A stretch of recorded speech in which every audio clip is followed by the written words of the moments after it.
Hey everyone, how's it going? IntoWeapons back again with you. Got a new rifle to share with you today. Thought I would do a quick unboxing overview video of the rifle. I was at my local rural gun store out here in Wisconsin where I find all my local treasures. And once again they came through for me. Saw this rifle sitting on the back wall, and as you can see it's from Russia here.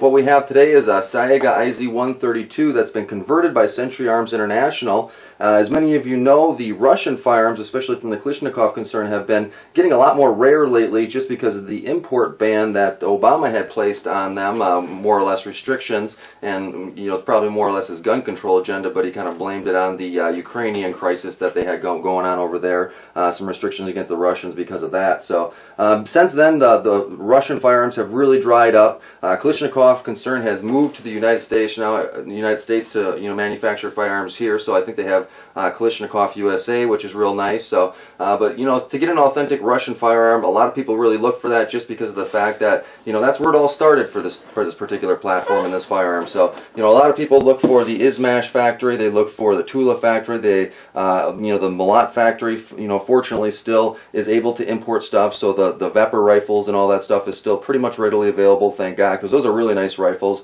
But a lot of this old old world stuff, as you can see, 1807 was when Izhmash started producing firearms. A lot of that old world stuff and old world manufacturing company stuff is really drying up. So I was happy to come across it. At the time that these were readily available on the retail market, around 2012 to 2014, this one was converted by Century in 2012. It was manufactured in 2009 by Izhmash in Russia. But at the time, the retail value on a unconverted Saiga was right around $500, $550. You could pick it up at the off a retail store floor. For a converted one with the back end conversion with the pistol grip added and the trigger group moved back, typically would set you back about $650, $750 depending on the retailer. You get that right online as well. And then you would have the full conversions, which would run upwards around $850. Now I'm finding that the unconverted Saigas that are running on the market right now, they're running around $650 to $750. The back end converted ones are running around $850, sometimes upwards of $1,000 if you find the right buyer. And then the fully converted, they're running around $1,200. Those are really the nicer end ones, probably converted by a higher end company like Rifle Dynamics or Two River Arms or something to that effect. So you don't really see a whole lot of those around. You really are finding less of the ones that have been rear converted, and the ones that are unconverted are still readily available from a couple retailers, but those are really starting to dry up as of recent as well. So if you're interested in getting one of these firearms, at least one that's authentically from Russia, you probably want to jump on that as soon as possible. Don't know how long those restrictions that Obama put in place will ever last, perhaps forever, just like the Chinese one. So that's something that if you want to take advantage of now. Further down the line, these firearms will be a lot more valuable, just like the Chinese stuff, because as you know, the demand for those goes up and the readiliness, availability of them goes down. So enough of me babbling here. We'll take a look at the rifle, and what we have here today, again, is the Saiga IZ-132, made in 2009 by Izhmash, Russia, or in Russia by Izhmash, I should say. And as you can see, it has a rear conversion on the trigger group, and added the pistol grip. Did a magwell or bullet guide, I should say, in there by the chamber. And then, as you can see, this is kind of Century's own little touch here, is they have some cuts there, vent cuts in the handguard on both sides, and I guess that's kind of their signature piece on this particular one that they've converted. And there's a few things that I like about the gun. There's a few things I don't like about the gun. I'll kind of show you what I'm talking about there. Let's get this box out of the way. And I wanted to bring into the floor. I wanted to bring into the screen here as well an unconverted Saiga, which is the one I've had in my collection now for about 1.5 years, and I've had plans to convert this at some point once I get enough money and time together. Right now, time seems to be the biggest issue. But you can kind of see the difference between the two. This is how it comes into the country, and this is how it'll end up if you convert it yourself or have someone do that for you, minus the front end conversion. And what they mean by the front end conversion is that you're taking this kind of proprietary to the Saiga handguard off. You're adding some clips up towards the front here, and that's allowing you to add on a universal AK-47 or AKM type handguard. There is two ways of converting that front end. There is kind of an easier method where you're just kind of putting on some add-on plates here here where it allows you to, use those hand guards without doing any kind of alterations. And there is a second type of process where you're knocking off the front sight block here, and then you're kind of pushing out that the front sight block. You're replacing the front sight block with a standard AKM 45 degree FSB that has a bayonet lug on it generally, because you want to add that cosmetic feature back to it if you're going to do the conversion. Replacing your front sight block, and then, if necessary, threading your barrel there, your muzzle. That way you can add devices on the muzzle attachments there. So that's kind of what they mean by the front end conversion. As you can see, this one hasn't been done. That generally is a lot more desirable, obviously, because on the market you want to be able to put on standard AKM or AK-47 furniture to make it more authentic. People like the wood stuff, the Bakelite, colored type of furniture that'll match their magazines. And actually, I have a nice Bakelite Izzy magazine here for you guys as a demonstration. There you go. That would be kind of halfway there if you had the nice wood handguards on there, or something nice on there. But that's kind of what I mean between the differences between the unconverted Saiga and the converted Saiga. So we'll just kind of set this aside, and we'll just give you a few details on this particular firearm here that I've kind of uncovered as I did a little bit of the research. I knew a little bit about these guys because I had the unconverted one. I had done my research before, but when you have different people, the importers who, and the importer on this one is RWC Group, but the people who convert these, like Century Arms International, they all get their little different variances that they'll do to them, and you'll find that some are more rare than others, etc. I have no idea how many of these particular variants Century Arms actually designed, or I should say built, to this specification, but it doesn't seem like there's a ton of them out there. Here we go. See if we can try to get this to somehow stand up there for you. But again, imported by RWC Group in Tullytown, Pennsylvania. And actually, we'll just kind of take it out and give you kind of a showing of this guy as we kind of go along here. It was modified by Century Arms International again, and there isn't any kind of markings on here that demonstrates that. Really, the only way I was able to tell that was the markings on the box. This was a new in-box firearm, so fortunately I had that. And then I guess the only other way that you'd really kind of be able to tell would be those handguards in the front, which with those vent cuts in there, because I guess Century is really the only one who kind of did that with this particular conversion. So kind of gives you an idea of where you're leading to if you don't have the box.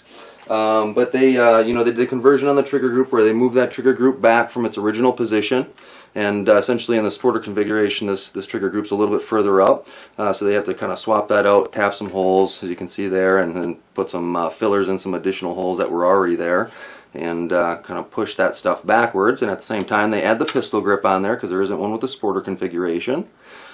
And while they do that, they also do the 922R compliance, so they are adding in the parts which make it necessary to be legal here in the United States. So they're adding that G2 trigger down there on the bottom. I don't know if you guys are going to be able to make out the G2 on that. Actually, is it on that side? Yeah. And so it's just a G2 trigger in there. Pretty crisp and clean, standard G2 trigger, nothing fancy or special. And we got all the markings on there. Hopefully you guys can kind of make out some of that stuff. And there goes that Izhmash factory marking that you're really looking for. And one thing that I wanted to point out, and this is going to kind of get down into my, in fact, maybe I'll just wait until I get to that section so I don't have to repeat myself again and waste time, but some just basic stuff on this, guys. 16.25-inch chrome-lined barrel with a 1 and 9.5-inch twist, I believe is what it was. 35.5-inch overall length and a 7.95 pounds for the weight. The value, again, when it was on the market, standard MSRP, right around $650.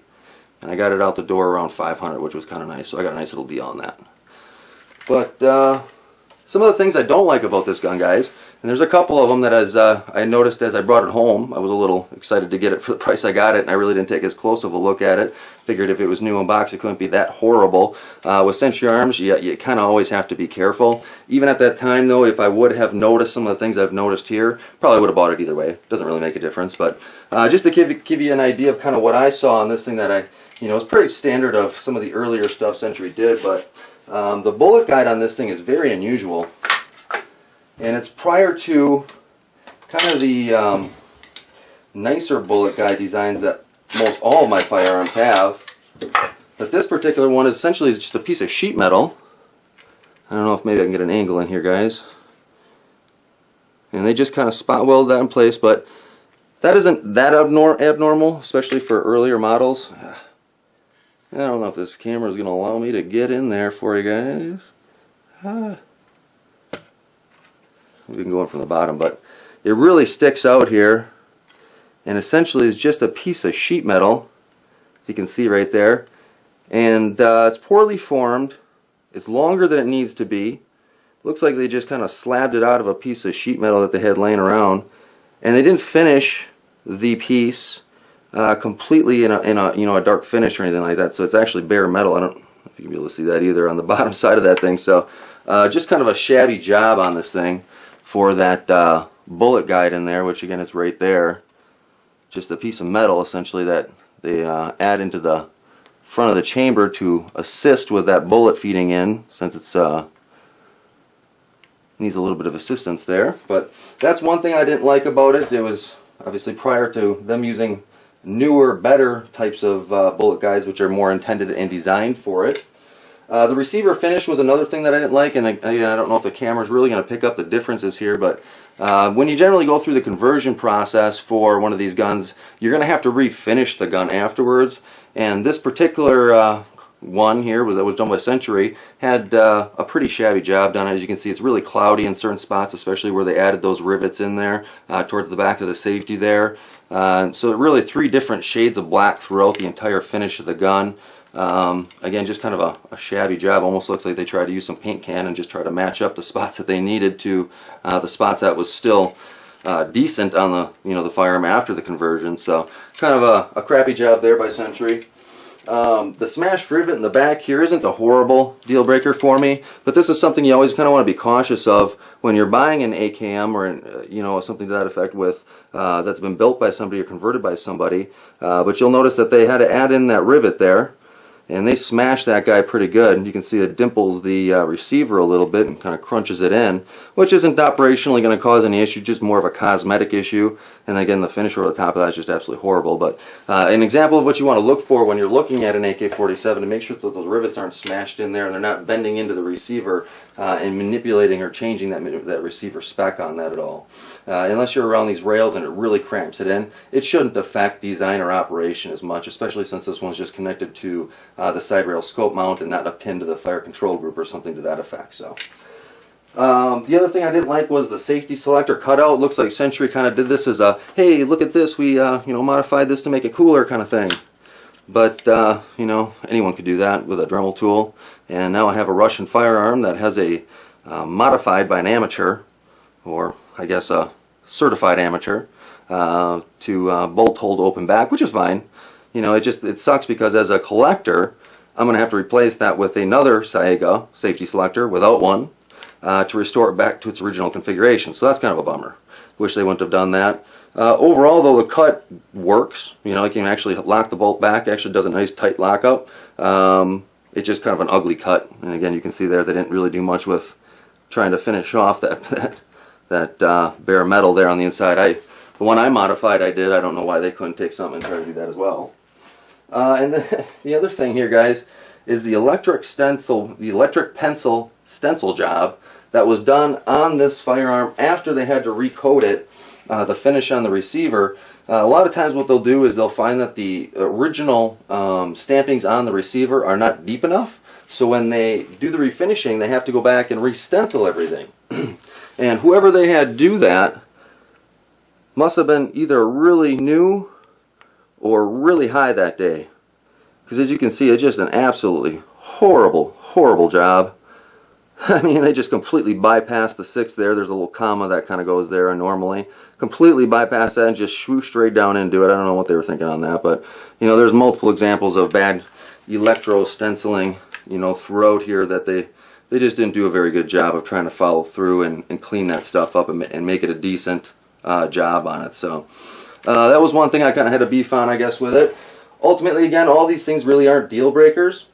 The other thing I noticed that I'm not 100% sure if it's Century that does this or if it comes from Russia. I would have to investigate it further. I just didn't really put the time into it. Was a weird pin that I've never really seen anywhere else except for these Saigas. Right, I guess we're going to look at this one here, which looks like an aftermarket pin. So something maybe Century would have put in there because it's different from everything else.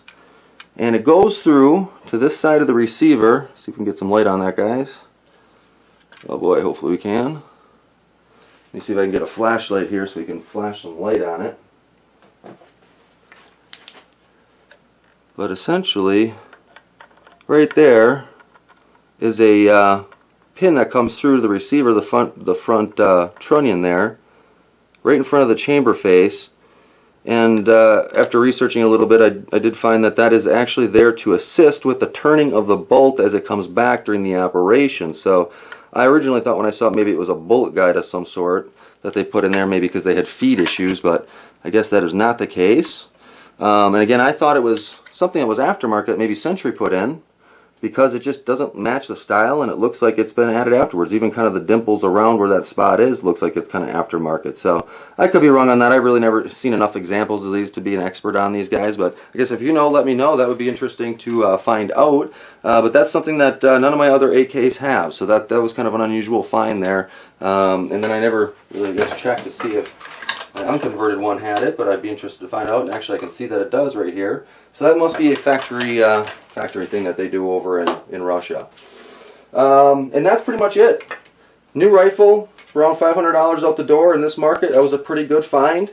Not sure if I'm going to keep it. I obviously have the unconverted one, and I can do a much better conversion job, I think, than what Century did on this. So I ultimately may just end up selling this and then keeping my unconverted one for a future conversion on it.